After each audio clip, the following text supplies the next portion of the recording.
Welcome back to Tony and Tina's Wedding, Creating a Theater Tribe. I'm Larry. I'm Gret. And I'm Conchetta. Hey, Lair. Did you hear the joke about the Chinese couple on their wedding night? I don't think we can tell that one anymore.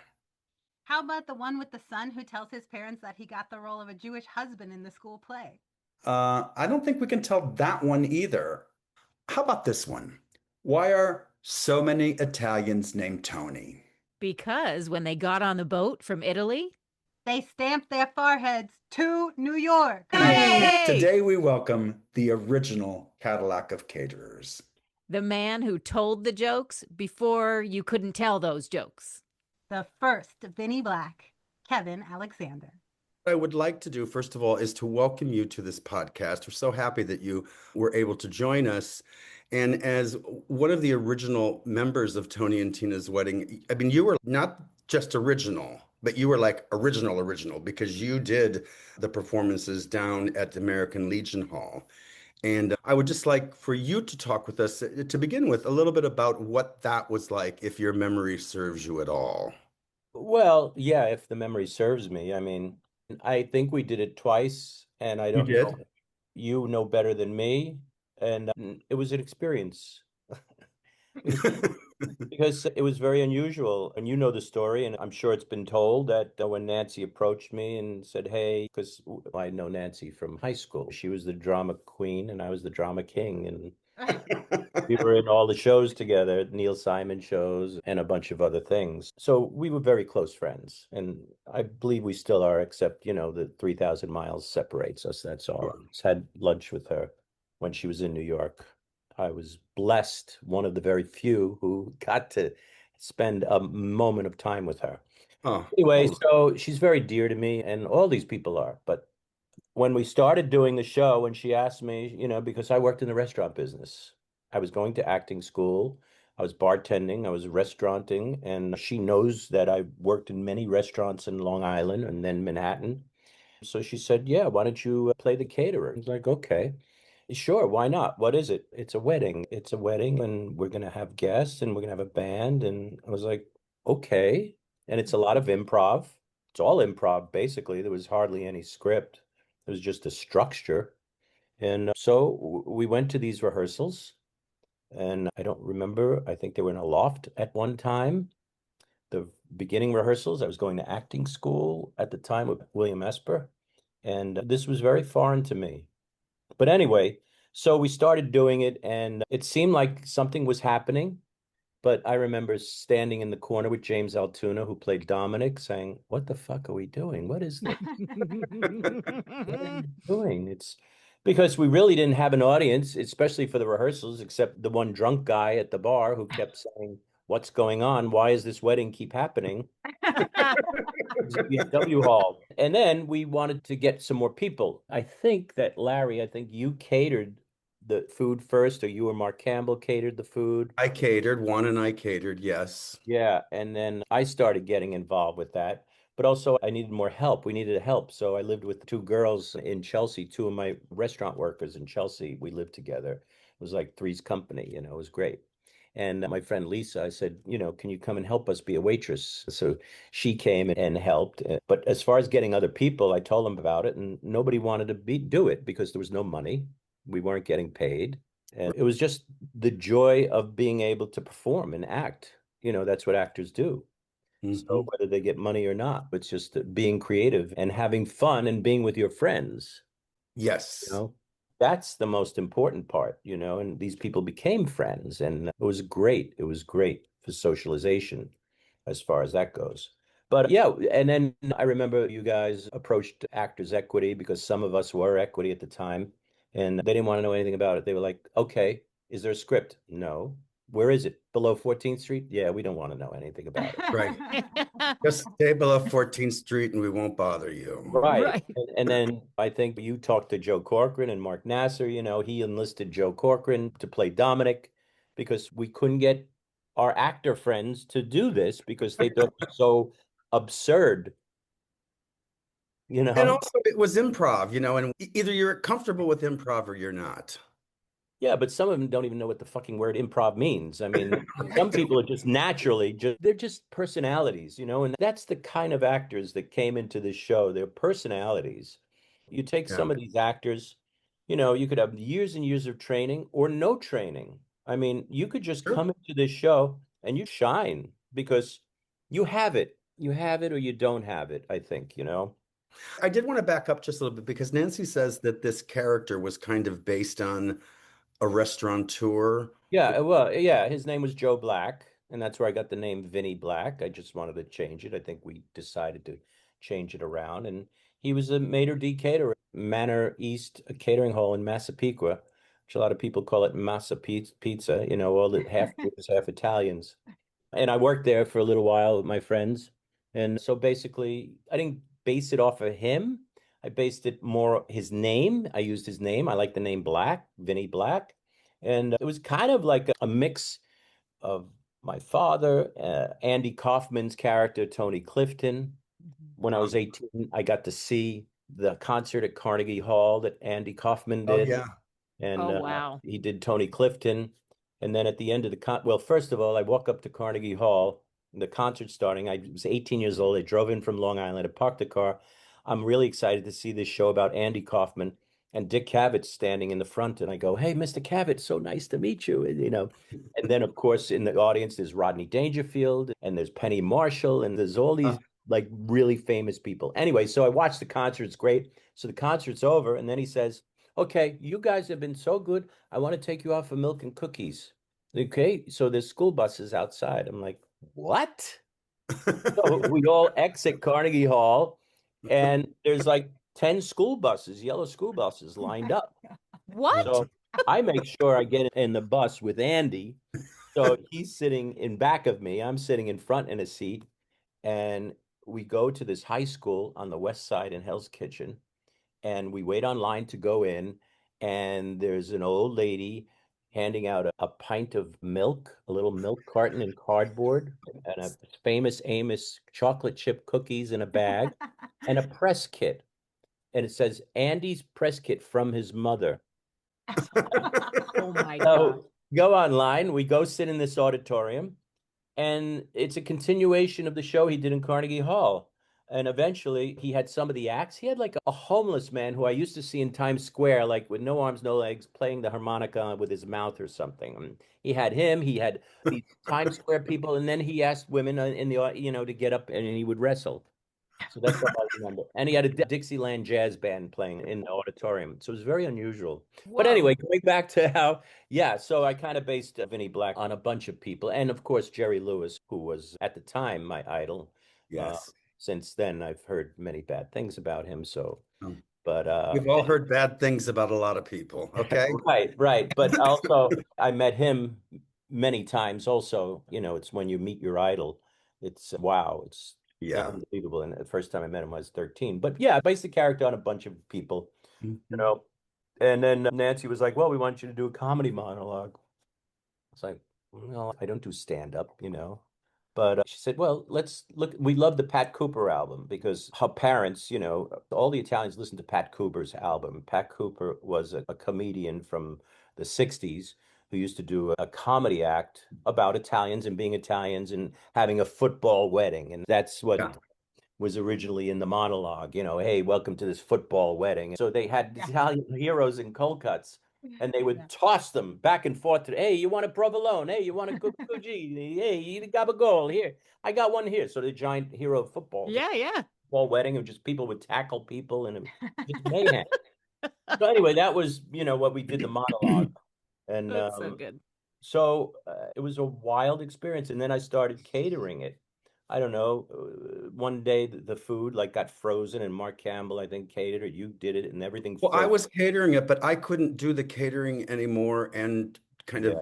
be responsible for everything else. And you were like, I can do it. So, Yeah, because I worked in the restaurant. So the right. restaurant was in the garment center and the restaurant closed at like 9 o'clock at night, wasn't open on the weekends. So it was perfect. So I just had the keys. I went in and made like pounds of baked ziti. I had the chef help Wow. me cook them.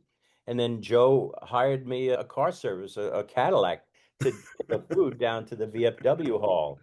And it was painstaking, and it really was made with love. Is that where Yeah. the Cadillac of caterers comes from? No, no. And I don't know how I thought of that. I don't know.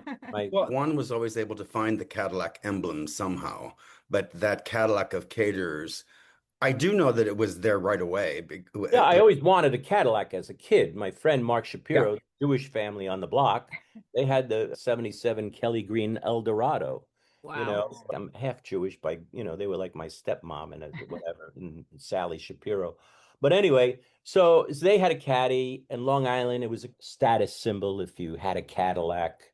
So that's the finest, I thought. So, there you go, Cadillac Caterers. I don't have a lot of recall from when Juan and I catered downtown because we were kind of catering and cleaning up and watching what was going on and not really understanding what was going on. And then I think that we left at one point. I forget what we did. But then once we started doing the show at Carmelita's, and then you took over,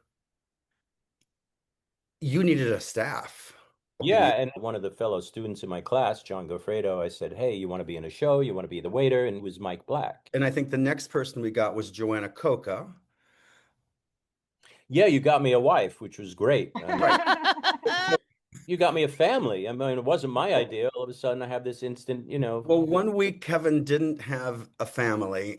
Vinnie Black didn't have a family. The next week he did because I was working with my friend Joanna Coca. We had been catering. This is what we had been doing. I knew her because she had worked with me on some shows. But I said, Joanna, if you want, you can come in and help cater. There's money for it. There's $50 or whatever. And she really needed the money at the time. But she came in, she just started performing and she never left. And she eventually became Loretta Black very quickly.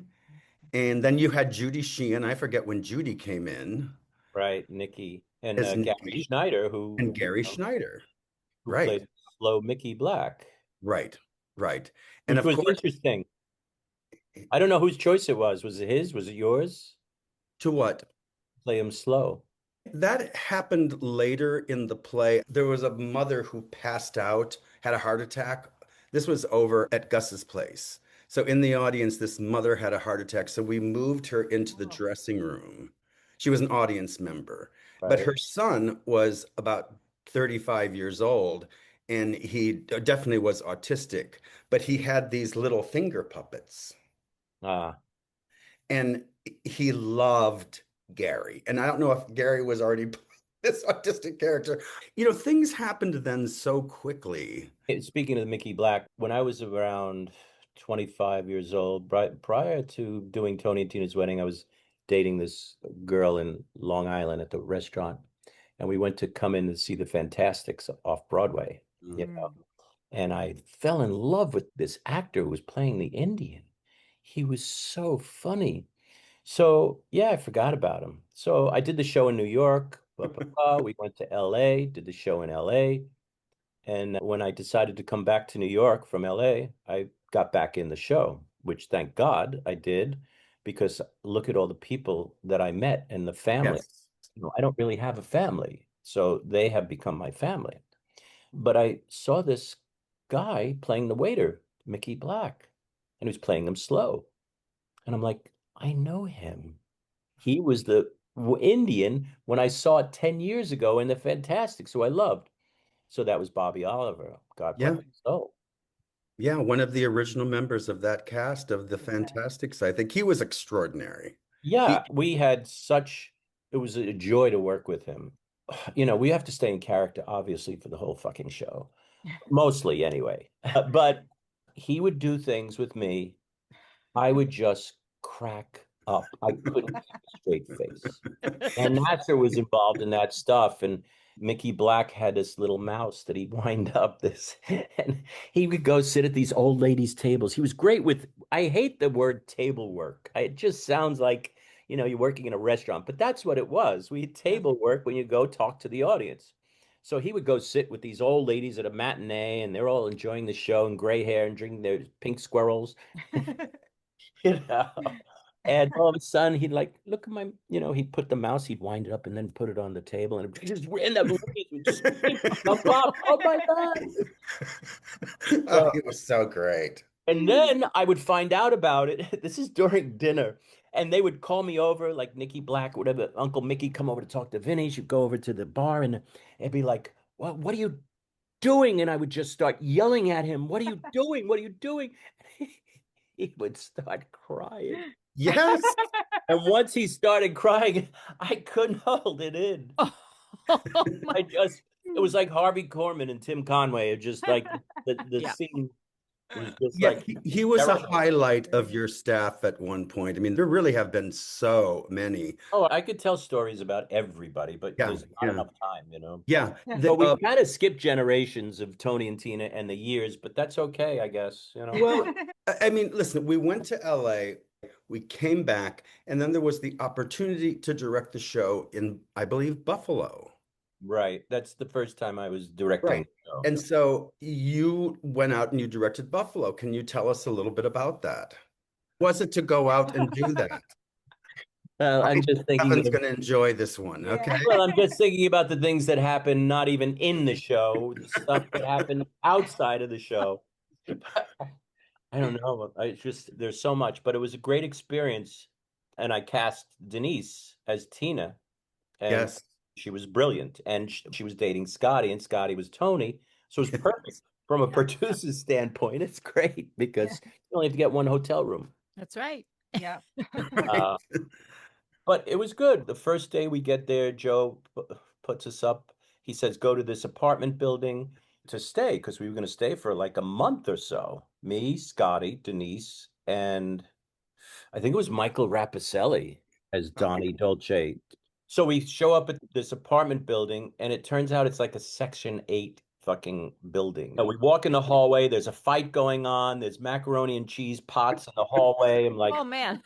people are fighting. The police cars outside with sirens, or not sirens, just things and stuff is happening. I got on the phone immediately in front of Denise's guy. I said, I called Joe Corcoran. Joe, we're not staying here. We are not staying here. This is the worst fucking place you could possibly put us. It's like, I can't, you know, I don't know what happened. We went to a hotel that night and then we found another place to live. But as far as like casting and everything, I mean, I thought I cast it pretty well and I stayed true to the idea of casting almost like 30 people, you know, the whole realm. I didn't cut any characters. Yeah. We stayed true to the story and the script.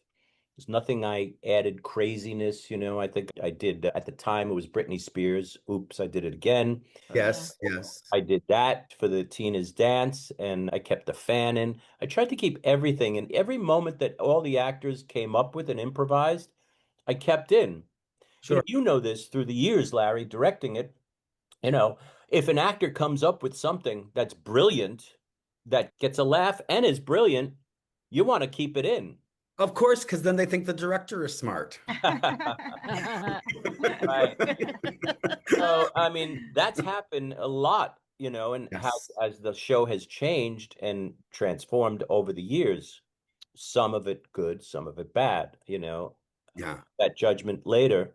We could talk in private, but you know, No, I mean, listen, it is a show that has the ability to change. right, The original production was the original production. right, And I always go back to that to begin to direct off of.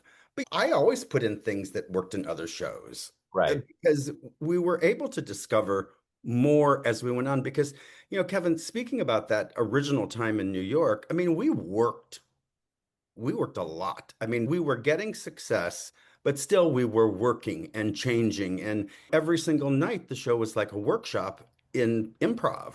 You would right. bring in a gun. I'd be like, Kevin, get the gun out of here. The, I don't remember the gun. yes, you do. I think that was Gary Schneider or Mark Campbell that brought the gun. Yeah, I didn't bring a gun. I know I brought a fish because because after That's right.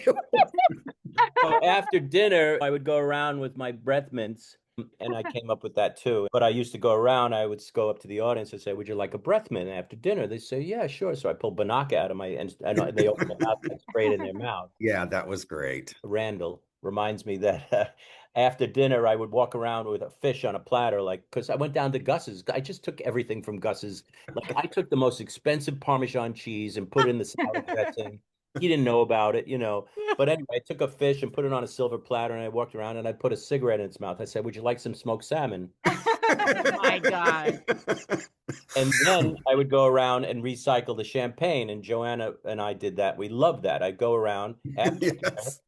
I would have a funnel and I would go around with an empty champagne bottle, and whatever the audience didn't drink, I would take their champagne and recycle it and not say anything. Like, it's not even a joke. It's like, excuse me, you're drinking that? Okay, thank you. And they'd be like, Yeah, Kevin, by the way, I remember my sister coming to New York to see the show.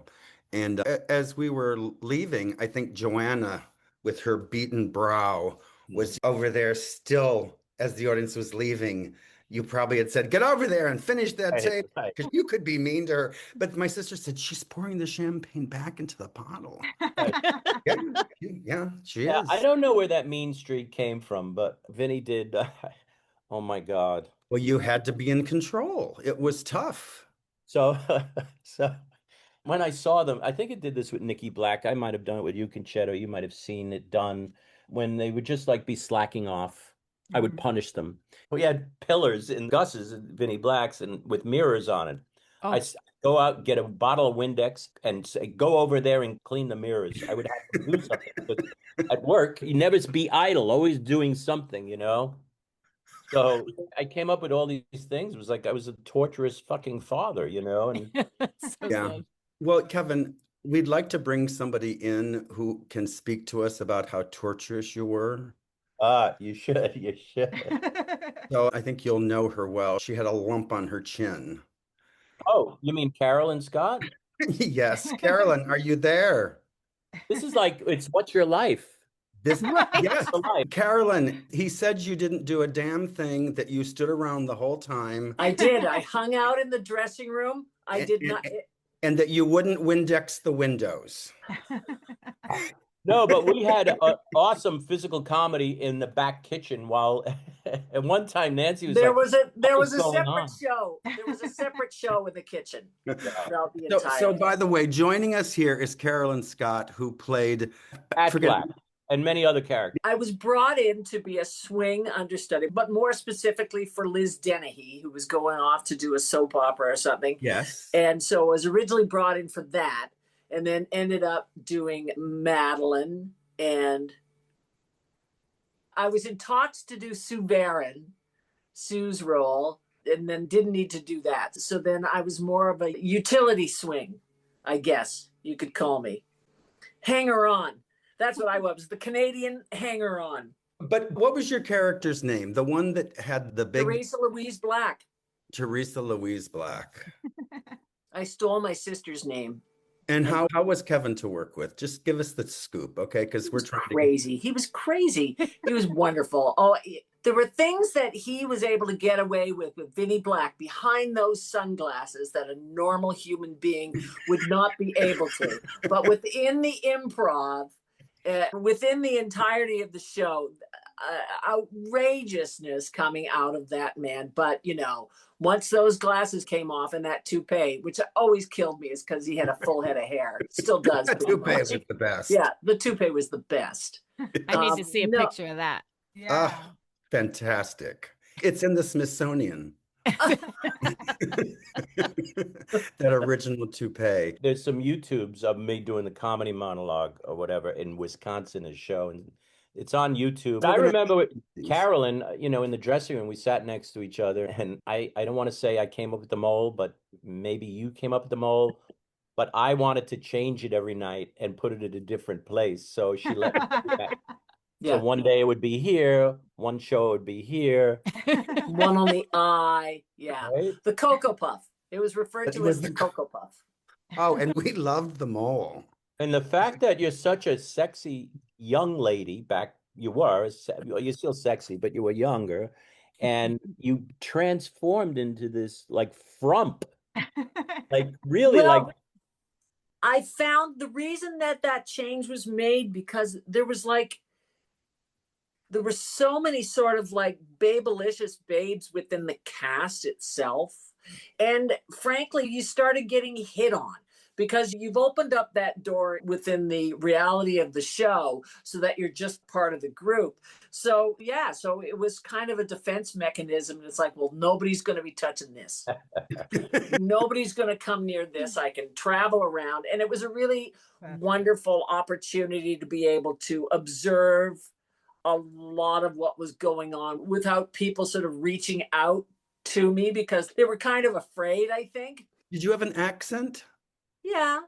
What did you use? What? Just sort of like more like Kev. I was trying to do, Long Island. I can't even remember. But, it was just like a New York, the Triborough area. You all were the envy of so many people because not only could you come out and be part of the show and the wedding that continued, but there was this glorious show that was created in this teeny tiny, I don't know, Kevin, how you did it, but that was the little place where all the food sat before it was served out. But I mean, there's so much shit happened there that it was hard to not go back there and watch.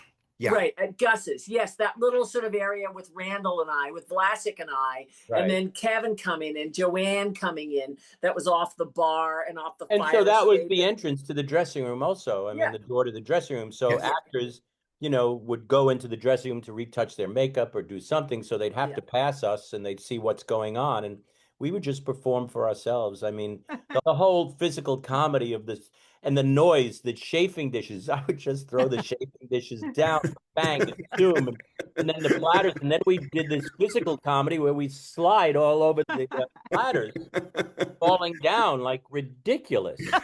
I can remember an argument between Vinny and Tina about the pollock, about the fact that it wasn't real crab meat, that it was pollock.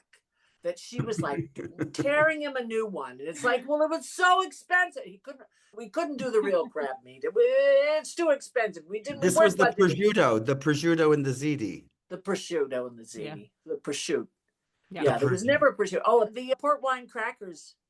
Yeah, so we had the port wine cheese on crackers. I can remember being at the Carmelita space on the 4th floor or the 5th floor or whatever it was where the dressing room was and spreading that port wine cheese on crackers. John. People's faces when you served it up was the best. It's Unreal. just like they're looking down. It's like, what's this? Hors d'oeuvres, appetizers. What do you think it is? What do you think it is? Yeah. I wanted to know the name of the original space where I saw that rehearsal. It was like a bank building, but there was another building sort of carved out in the basement that was 2 floors. It might have been on Broadway where we had done some of the Vicky shows. We rehearsed them. There was a place called Our Studios. I'm not sure if That was it. But yeah, and those rehearsals just were so shocking because, as Kevin said before, no audience. So you're talking to yourselves and you're like hitting these beats. But for me as an outsider coming into completely blind into witnessing that, I can remember coming out of it and I didn't know anybody and I'm looking at all of these complete strangers and it's like, oh my God, guys, I hope you know what you've got here because it blew my mind what it was. Even in that rehearsal, it's like, and then I'm asking people, okay, so this is going to start off in a church and then we're going to go to a reception area. And it's like, yeah. I was like, okay, well, I guess we'll see it on the day. So yeah, for me, and I fortunately had sort of that catbird seat perspective on the entire production because I was not part of the inception. I loved it. It was like a mind-blowing, life-changing experience in theater that, will stay with me forever. And anybody who worked on it will tell you, I think will probably tell you the same. Yeah, and friends, you've got friends galore from that time still that you keep in contact with. Yeah. So it's really wonderful. But that Black family really became, I think, such an important part of the show. It changed, of course, because when we went to LA, I don't think you guys could hide quite as much. I forget what it was, but in a larger space, I thought, oh God, I mean, how can we change this to make this work? And you just handed it to the Black staff, and the Black staff was able to bring it up or bring it down. Joanna Coca hauling those big flowers down the aisle, and there became these things. And it really was, a comedic part of the show that was like the rest of the show, but it was not about the families. It was really about the space that we were in. And I always found it fascinating because you could really just do whatever you wanted, really, as long as it followed catering lines. And I too had catered a lot, and Right. was great to see you all doing that. So, I yeah, just love that Blackstaff was born out of necessity. Like you needed help. And so you turn to your friends, and then it just works out that now you have a character in your play. Right. Also, didn't I we love have that. the whole cast like bus tables at the end of the night at one point? Really? Well, that's nice Like a well, we camaraderie. bunch. did. I mean, the Blackstaff bust after dinner too. We probably all got in there and had to do everything. But the Blackstaff did a lot of work, Kevin, because that's why we had plastic forks and there, I remember there were garbage bags that would go out. I remember Tell people to I pass would the take a plates over bucket, I here. would take a swill bucket out into just, things, the mayhem ensues, the fight happens, everybody's kind of leave, but there are stragglers around, and taking a bucket and taking the champagne glasses and dumping it into the bucket and just going around all over the place. And people were like, they were either aghast or they couldn't believe it. It's like, we're still here. Yeah, So but I we might have kind of. came up with the idea after I saw Carolyn do that. Mhm. Maybe I came up with the idea of recycling it when I saw that. Oh, Because that's what I didn't I know that just was the told them. intention of I thought it was just getting rid of the liquids No, but beforehand. that might have came up to me when I saw you do that. I think that might have been the reason. So That you, sounds like great. something, yeah, yeah. And is how the show worked. Like Yeah, people, inspired. people began something and somebody else added on to it and it became something else. And finally, I think that we did, on some level, set the show when we had to create a script. And I was going out to Philadelphia for the first time to direct the show. I mean, Kevin, I'm pretty sure I probably called you and said, you got to write out your speech because I had to give these speeches to somebody. And there was a timeline up to that point, but there really wasn't anything written out because anybody who understudied at that point, and people very rarely missed at that point, but people who understudied just learned it from watching the other person, which is the best way to learn. Right. Yeah. Yeah. Kevin, I wanted to ask you, when you first started, you said you had never done stand-up, never done really comedy, scripted comedy, but never improv comedy. By the time you and I started to work together, it was like the early 2000s. Right. And I mean, one of my favorite things of all time was watching you do your set because everything would kind of quiet down with the rest of the cast, right? We had little beats to do, but it was kind of a quiet time. And I would literally sit in the audience and just watch you and enjoy you because it was so easy for you. It was like so natural. And I'll say you might have done one or two of your own scripted jokes, but then you went out into the audience and you would literally put a microphone in front of somebody, ask them a question, and then make a joke off of what their answer was, and it was brilliant. So Yeah. at what point did that shift happen from like not being a comedian to being a professional comedian? Right. Wow. I don't know. I can't answer that. I mean, I see it all now, especially I watch stand-ups now with that's all they start. They don't even have an act. They get on stage and they They just just start talk, right? ripping on audience Mm-hmm. members, Yeah, Right. yeah, which is yep, great. And usually you could say anything and the audience will laugh. right. I mean, you don't have to be a brilliant Robin Williams on the cuff, but yeah, maybe I was good, but it's all recycled jokes. There's no original anything. I mean, No, no, no. One time we were in Wisconsin and you were like asking people where they're from. And you put the mic in front of somebody's face and he went, I'm from Iraq.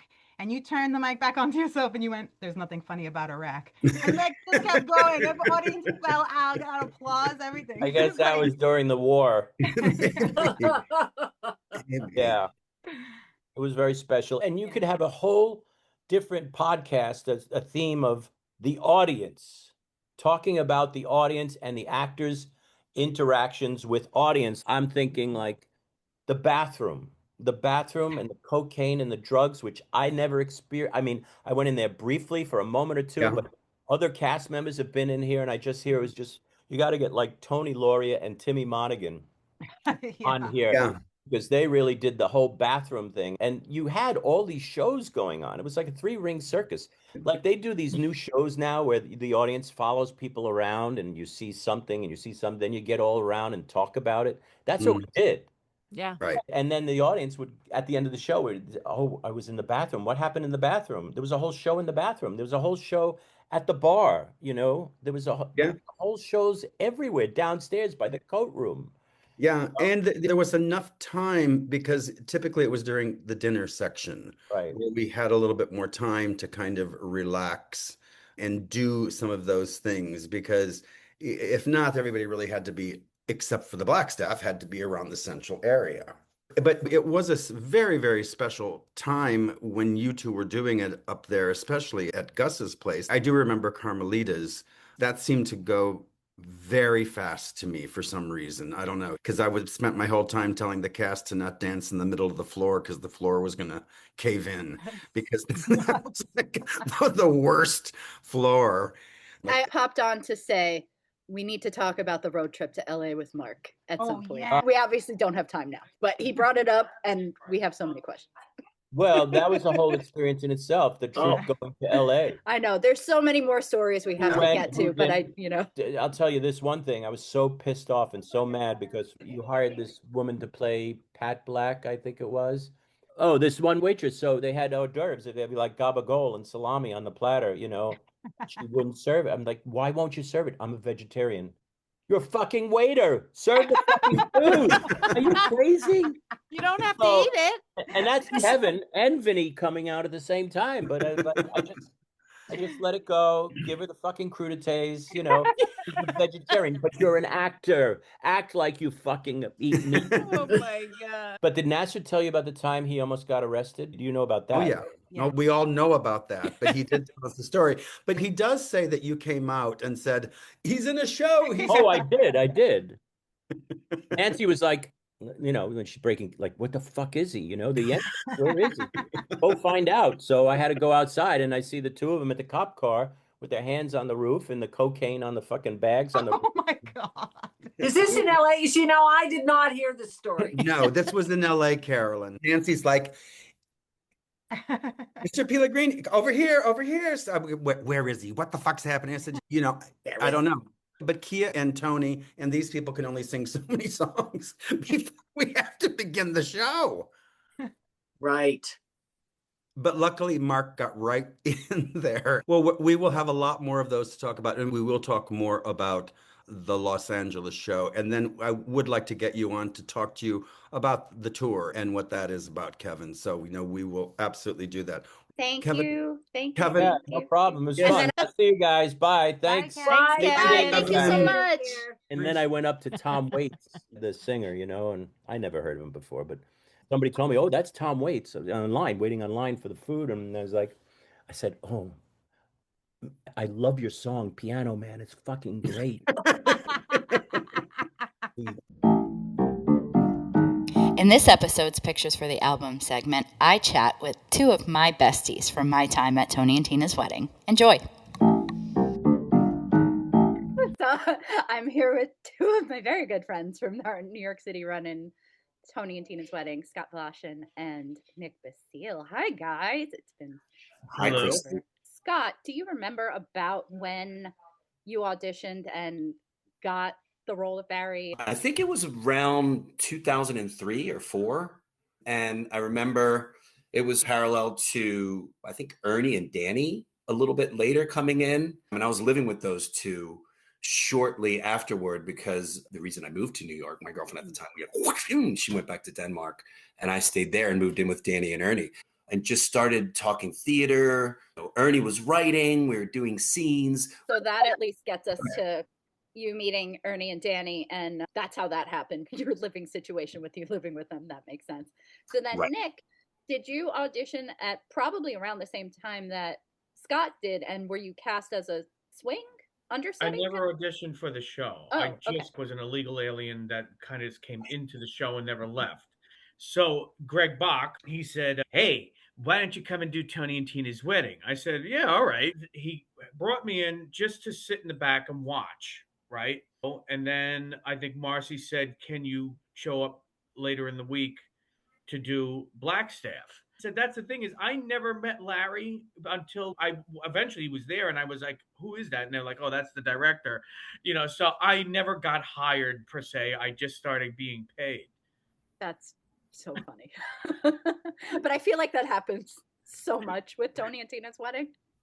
So then let's shift it back to, so we're now all in Tony and Tina world in the early mid 2000s. And you had this apartment situation, Scott, where you were living with these two other lunatic people. And they also have some Vegas friends and some other characters that get pulled in from other various sources. And then where does that go? Take us through that a little bit. Then Ernie, myself, and Danny moved in at first, and then shortly afterward, Barb and Stephanie moved in. Yeah. And that's where we basically started to hang out and start to do our own stuff. And then Joel would come over with his stuff too, because Ernie and Danny were like, yeah, you know, this guy from Vegas, he's living in New York.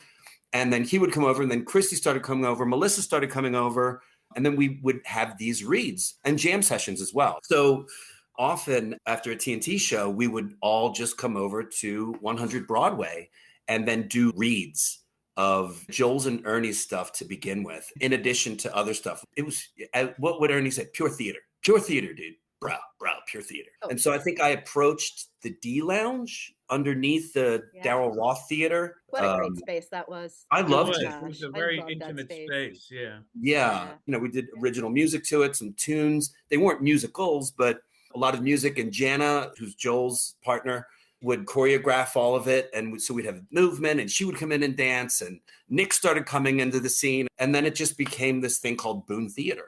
It's an interesting thing because it wasn't like a typical night of one act play theater. I mean, it had a much more of a bizarre flowing edge to it. It almost was like seeing a Brechtian version of the Twilight Zone in a bar.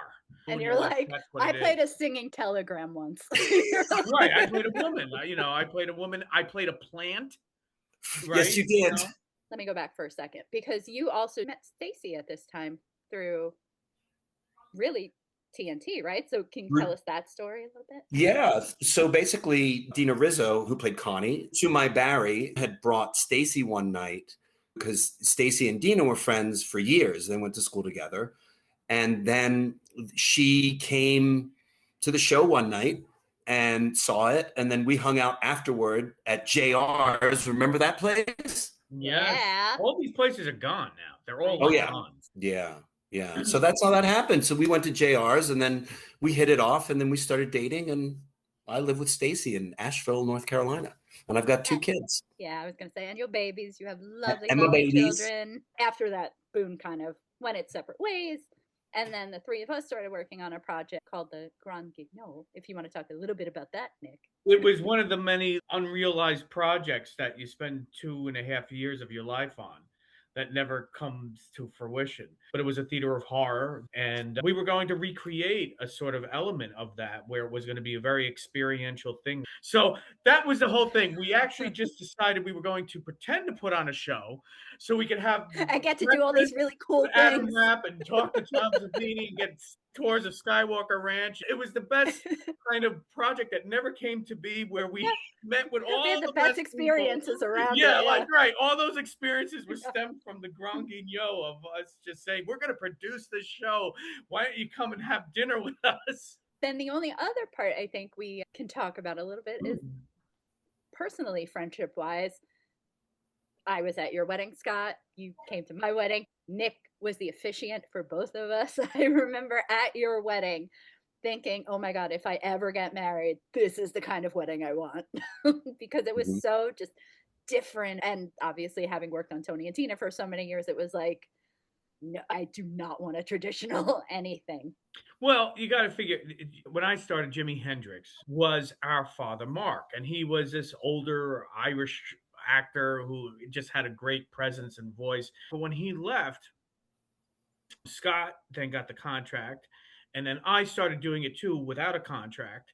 Of course, I was asked by Danielle, another person who was one of the bridesmaids, and I said, yeah, I could do this. I just have to get ordained. Yeah. So I got ordained to do it.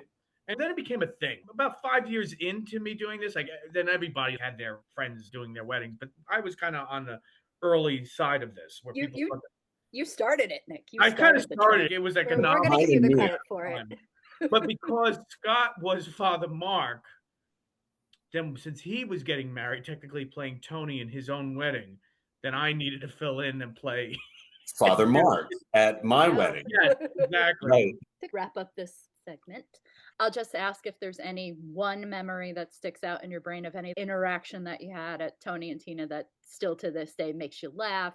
There's so wanna much. shout- I know there's Christy. so many, but Here's one thing that while we were talking, I'm going to Maui. yes. You know, there's that. Yeah. Don't squeeze the shaman. Right? There's that. Wait, who was that? That was John John Benedetto. Benedetto used to be like, he's like, I'm a shaman. He's like, don't squeeze me. Yeah, don't squeeze the shaman. I don't even remember that. That's wonderful. Right. I'm going to ride the boogie board. There's so much. The things sometimes you remember are the times that you blank or mess up, Oh, right? yeah, of course. I had done Father Mark so many times, and we did a show at Hofstra. I forgot that in the original, before the show got trimmed down, they cut out Grandma. I forgot she shouts something in the middle of the thing. So I'm doing the monologue, and all of a sudden Grandma stands up and shouts something. And my brain is going, what was that? You know what I mean? Like, as if somebody crashed like plates. So then I'm like, where are we? What are we doing? Right. So I just started continuing to talk. And I think everyone knew, I don't know where we're going. I'm taking you down a back road. I think you thought I might have had a stroke because I finally got through the ceremony. It was over. And I was like, oh. And you were like, are you okay? That was always the most terrifying part.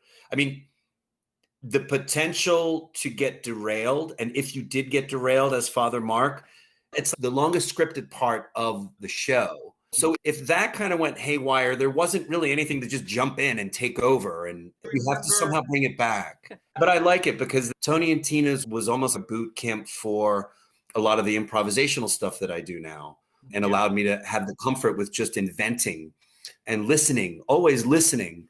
And it was a great forum to do that. I mean, it was interactive, which was different than a lot of the improv theater that I do now because it's more performative. What really throws it off is because you don't know what the audience is going to do. Not just like other improv actors who are trying to be funny. We're talking about like some people who took it like it was real too, in a way. Oh, yeah. Thank you guys so much. I love you both.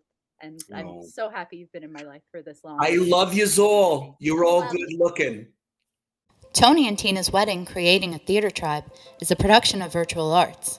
If you like this episode, please make sure to like, subscribe, and give us a 5-star rating on Apple Podcasts, Spotify, or wherever you get your podcast.